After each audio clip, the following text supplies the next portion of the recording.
Welcome to BTU, Brown Thumb University. Hey, I'm your host, Gail Gates, and welcome to the Pond Plant Girl. We have a little bit different format today. I'm showing you some slides of my good, bad, and ugly plants. Here in my kitchen window, I am growing my water lotus seeds and using pretty much anything I can find to grow them.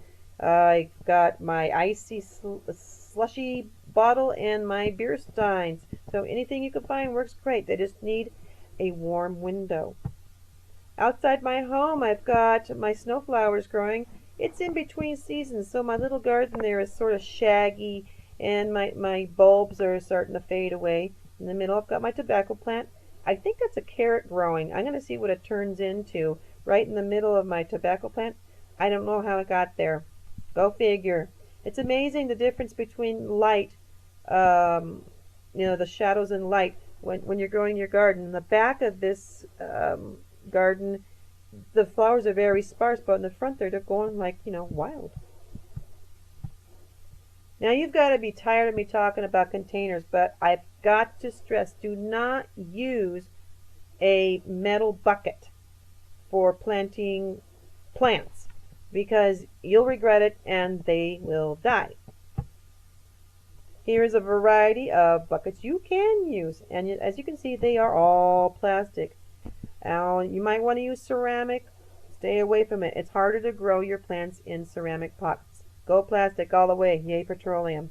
Recycle your buckets. Make sure that they are clean and free of detergents. The black buckets I have in this picture, they can be used without a liner. I bought those at a hydroponics store, so those are okay. The one in the back, you see it's kind of a rectangular square. Got to put a new liner in that one. That one's gotten beat up. And the white ones, those are utility buckets, but I have not used them for anything except for gardening. If I decide to plant my water lotus in there, I will need to put a black liner for the heat and the warmth to make them grow nice. Now, if you hear me stumbling over my words like that, you know I have lost my mind. Okay, back on to the plants here. Here is my aloe plant.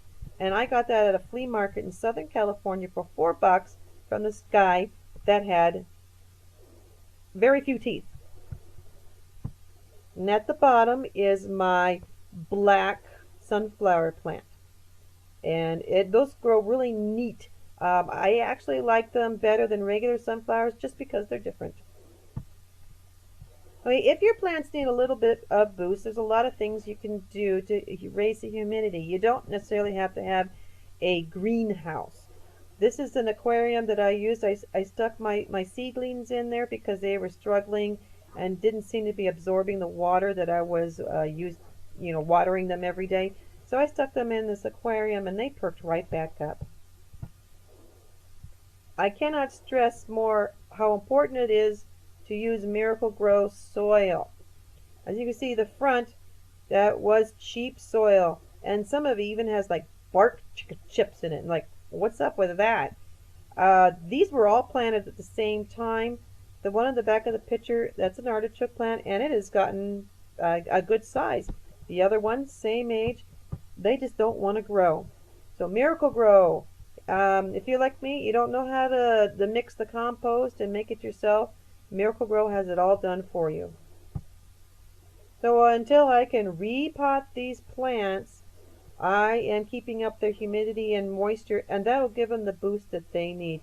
You can see I used some soda bottles there. Here's my mini cattail. It's actually a variegated mini cattail, and you can't see it, but it's inside the bottle. And I want you to remember that cattail is not a pond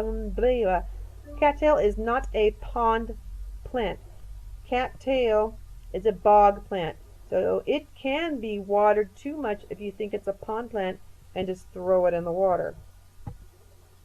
This daisy plant was a gift from a friend, and I keep on trying to kill it. So it has an IV right now, and it's full of aquarium water actually. And if you're going to be using the water cone, submerge your soda bottle in water, get all the air out, or like silly me, all the water will just pour right on out. So that's what I'm doing, and it should revive very soon. Another struggler. Don't show Sue this. My friend Sue is letting me take care of this plant because she says she's going to kill it. And looks like that's what I'm trying to do too. Um, it is struggling, but it's doing better since I put it in the Miracle-Gro soil. Looks like it needs a little bit more fertilizer though and tender loving care. So I've been giving it the aquarium water. And I'm going to put some peat moss over the top because every time I water it, the soil just splashes all over my fence. So if you got that problem, or even with plants inside your house, um, where the soil's good, but for some reason it just keeps on going everywhere, put some peat moss on top, and that'll take care of that problem. My sister said I would kill this plant. She gave it to me. I want to make a note. I want to make it known that I didn't do this. It was my dog. On to ponds. This is what I have in my little pond. There you see my water hyacinth in the middle. And it looks okay. I had this grapevine wreath, and I'm using it to corral my water hyacinth. And then as my fish get bigger, it will be a feeding ring for my fish so that the fish food doesn't go all over the place. Okay, you want that tropical look outside your house? You got some shaded areas? As long as the temperatures stay above freezing, let's say about 45 to 50 degrees is pretty good. You could put your spider plants outside in the shade. Not in the sun, they will burn in the sun. They can have a little bit of morning sun, that's fine. But keep them in the shade. They will love it, and they'll love the warmth of the outdoors. And then you'll look like a tropical paradise with all your spider plants growing like crazy outside your house. Thank you so much for coming by the Pond Plant Girl. We'll be having an episode next week about ants and how to make them explode. I'd like to say hello to my good fan, Corinne from upstate New York. Corinne, thank you for watching the Pond Plant Girl.